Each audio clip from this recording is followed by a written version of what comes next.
Hello, good evening. Welcome to Coaching with Sarah. So this question is how to get organized when it has never been your strong suit. This comes from Lexi. So I've got a lot of different ways to kind of tackle this and address this. Hopefully at least one of these resonates with you, Lexi. Maybe some of these will resonate with other people because I think there's a lot of ways to really go and dive deep into this. So first, like an action you can take, don't try to organize everything at once, especially if that's not what feels natural to you or comes naturally to you. It's like when people climb Mount Everest. They're not going to, even the most skilled hikers, climbers, are not going to try to do that in one day, right? They start somewhere and then they make progress towards the top. So my advice to any of you who have a hard time and you kind of look at this like giant pile of what you do need to organize, whether that's literal, physical, or emotional, just start somewhere. And that could be starting with one drawer and then noticing how you feel afterwards and then building on that momentum. Typically, once we actually do take action, there's a sense of relief, and then we remember the good feeling that came after the thing that wasn't natural for us, and that remembering that feeling that came afterwards can be enough for us to then build a momentum and do another drawer. Also consider what stops you from being organized in the first place. So I know you said it has never been your strong suit, but what do you think might be stopping you from being organized? Is there resistance? Oftentimes I've found that this resistance to organization is actually rooted in clarity and truth, and the fact that if everything were out in the open, organized, structured, laid out in front of you, that there might actually be fear around that. So confronting that truth.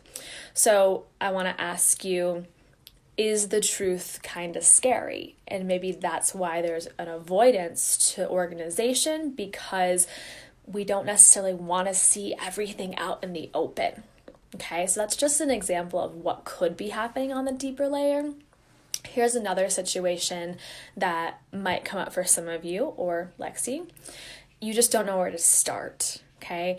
And it feels like that Everest, like that mound or whatever it is, it feels like too much to try and organize. And you're like, where the fuck am I gonna start?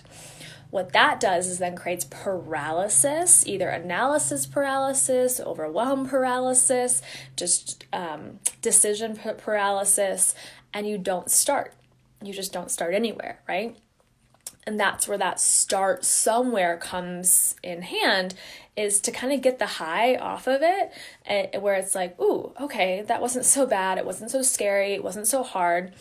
I don't have to do all this today, but if I do the one drawer, figuratively or physically, then that builds momentum to keep going.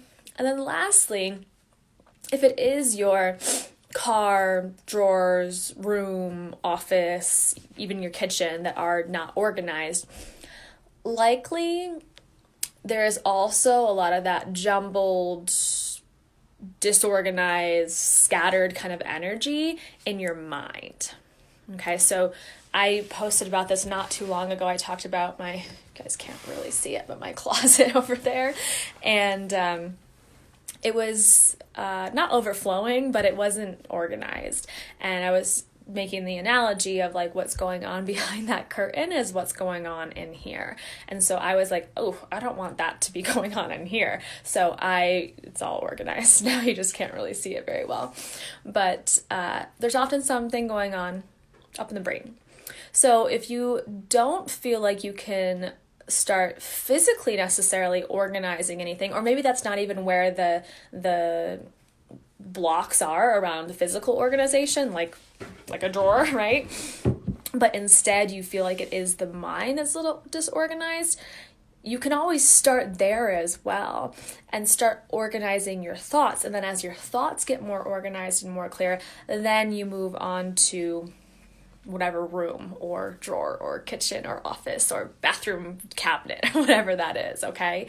And so how do we start with our brain? How do we start organizing our thoughts? One way to do that is working with a coach, because sometimes there's so much jumble in your own thought process and just like flow of thoughts that it's really hard for you to be able to like zoom out of that and figure out the patterns and figure out how to organize it. So having that third party, whether that's a coach you pay or even just a friend to bounce things off of, can be really, really helpful. Also helps to put your thoughts onto a piece of paper so you can see them and not just feel like chaos inside. And then I also suggest meditation, of course. So Lexi's already in the Healing Activation Portal, but if any of you are also struggling with organizing your thoughts and kind of figuring out what beliefs are bumping up and stopping you, then I also suggest a meditation practice or joining the Healing Activation Portal to really start to calm your thoughts and help make sense of them as well. Okay? If you guys have any other questions on this, please let me know. But hope this has been helpful to both Lexi and everyone else listening on how to get organized. Love you guys. I'll be back in a few for another video.